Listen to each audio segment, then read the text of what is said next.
Bugler, sound the charge. This is it, boys. Today, my cabinet authorized a policy of restraint regarding settlements, which will include a suspension of new permits and new construction in Judea and Samaria for a period of 10 months. I've already said that we will not build new settlements, that we would not expropriate land, additional land for existing settlements.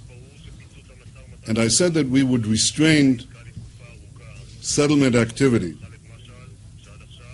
That's exactly what we decided to do today.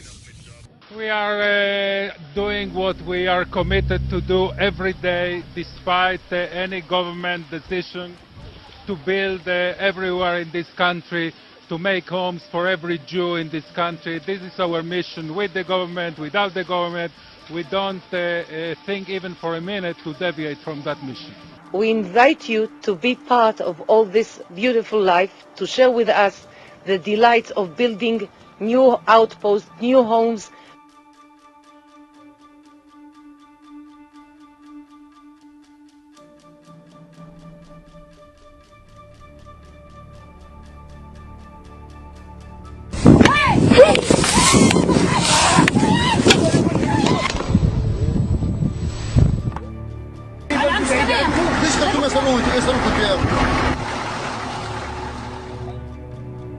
Everywhere, wherever there is ground that can be, we will build. Settlements are good for Israel. Settlements, that's what I feel that makes this country. Now this is the Jewish land, Jewish homeland. We should be able to live wherever we want to live. Mm-hmm. Wait, you're born in Israel or? No, born in America. Get out of our country. That's the message. Get out of our country. The world should know it.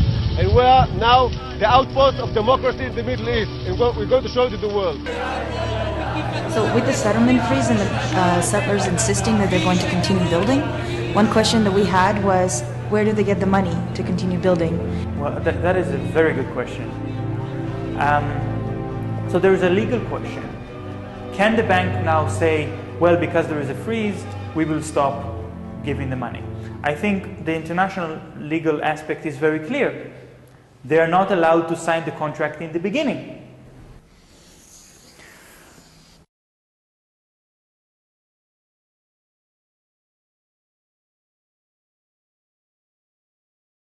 The municipal area which is awarded to those colonies is disproportionate to the number of people living in there.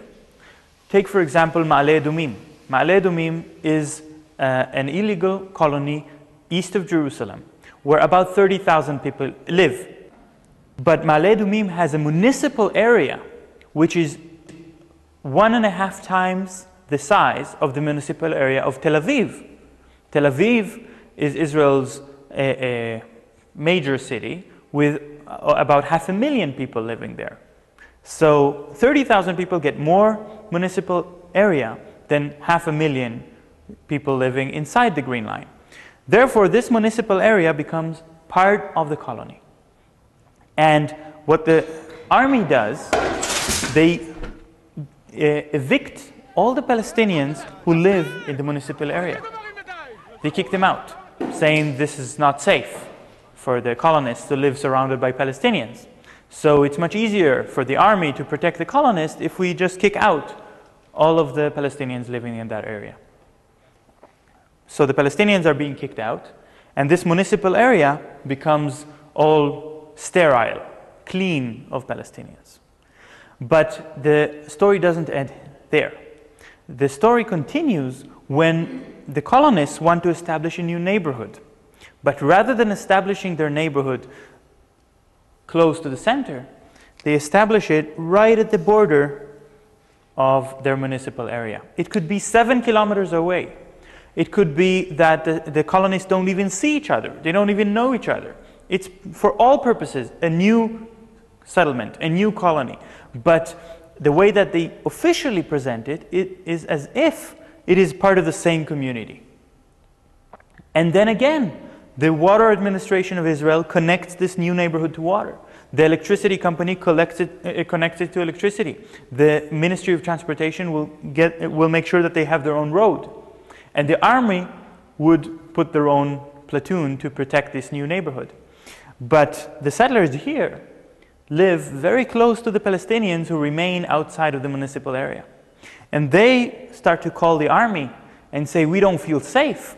There are Palestinians outside our window.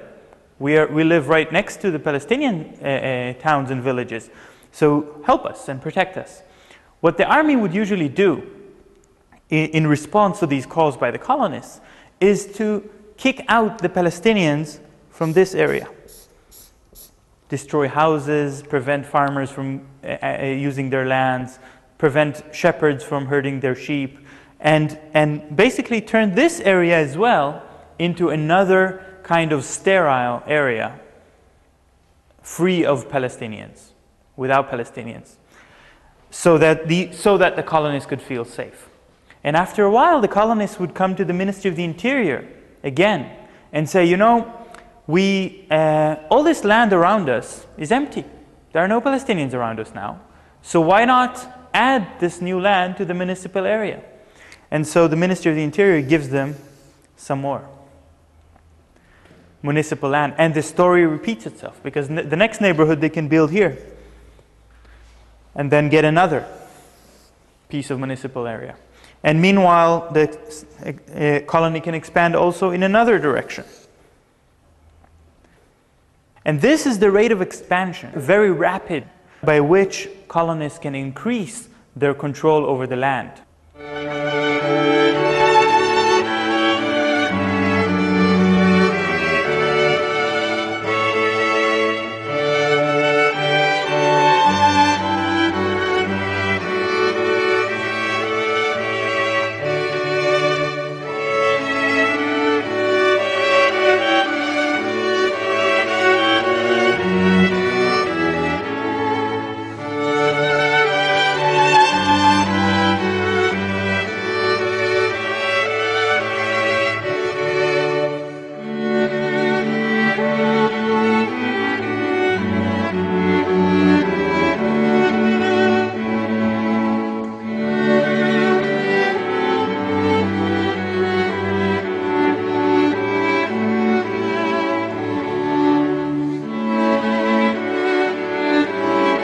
They get more roads, they pay less taxes, they get more municipal funding, they get more industrial zones and public buildings.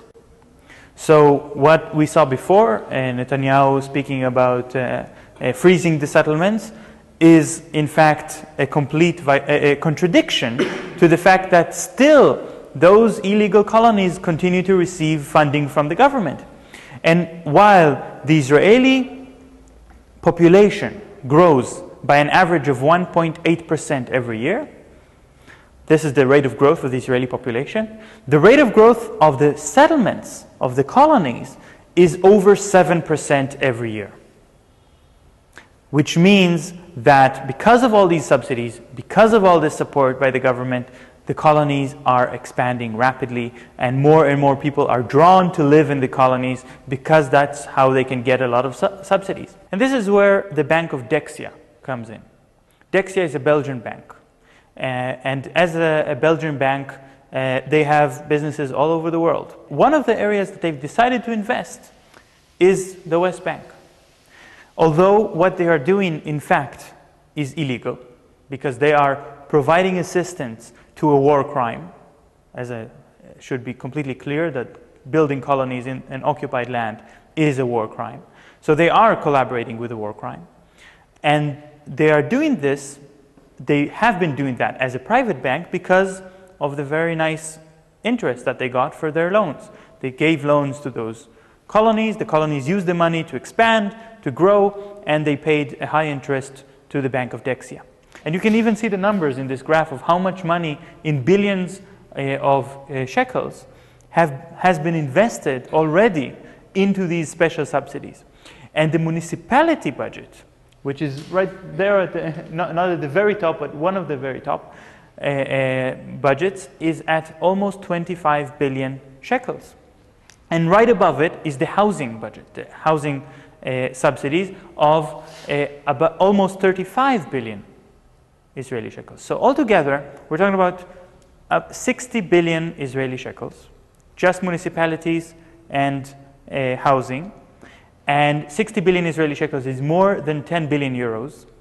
And this is the kind of advantage that is done through the local municipalities. And this is the kind of subsidy that is especially interesting for a bank like Dexia to be involved in. Has the government made any statement then on its policy regarding the bank? The Belgian government itself did not make any statement that I know of regarding the bank, but the bank did make a statement. And the local branch in Israel of Dexia Bank made a statement which I think is very worrying. What he said is that Dexia is only supporting 7 colonies, and these colonies are not the worst kind of colonies. They are colonies that are in the consensus, in the Israeli consensus, of course, not in the Palestinian consensus. And he gave a list of 7 colonies to appease the international community, to appease the boycott movement, to say, look, we're not that involved in the occupation. We're only slightly involved. But of course, international law is very clear. No colony is legal. But by making that statement, as a representative of the Bank of Dexia, he was actually giving the impression that Dexia follows the Israeli policy of separating between different kinds of settlements. So Dexia is actually supporting this kind of argument that international law, okay, but Israeli law is more important. Perhaps the last point that I would like to make is that there is a growing boycott movement against Israel. And the growing boycott movement, also called BDS, BDS stands for Boycott, Divestment and Sanctions, is spreading all over the world. And there is a growing campaign in Belgium against the Dexia Bank by people who are very concerned of this bank's involvement in illegal activity. And so they are calling for the bank to liquidate its loans with the illegal colonies, not to renew the loans, to stop all trade with these illegal colonies. And also there are many campaigns calling on civilians in Europe and in other places of the world to make a moral choice not to be involved in the occupation, not to support companies that provide services to Israel in order to occupy the Palestinians, and not to buy Israeli goods, thereby supporting the Israeli economy.